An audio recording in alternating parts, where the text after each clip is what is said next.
Hi everyone, in front of me I've got a Galaxy XCover7 Pro, and let me share with you how to enable the developer options on this device.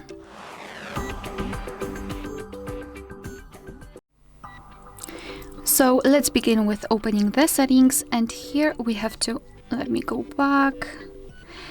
Here we have to scroll down to the very bottom to find About Phone. Now we have to localize a special number which is called build number.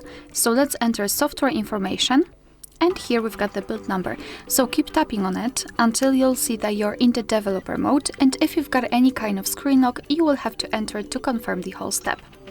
Here confirm it with tapping on OK, and as you can see we've got this information, which means that we just successfully turned on the developer options. So now we have to go back to this general list of the settings and scroll down just a little bit to find developer options. As you can see, they will appear right under the About Phone.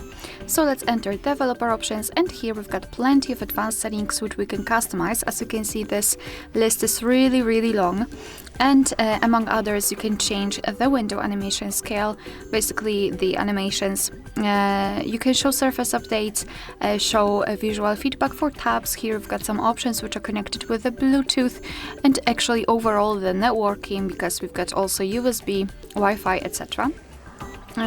So everything works the same, just like in the regular settings. So find the option and tap on the switcher on it, and it will be immediately activated and applied. Of course, you can turn it off the same way. If you've got the options without the switcher, just tap on them to open more options to choose from. If you're done with customization of developer options, you can turn them off. Just tap on this switcher which is pinned to the top of the screen. Just tap on it, and as you can see, most of the options will be inactive, and after getting back you can see that the developer options will disappear from this general list of the settings. But of course, no worries, you can customize them again. Just go back to the build number step and keep tapping. Alright, so that will be all. Thank you so much for watching. Please hit the subscribe button and leave the thumbs up.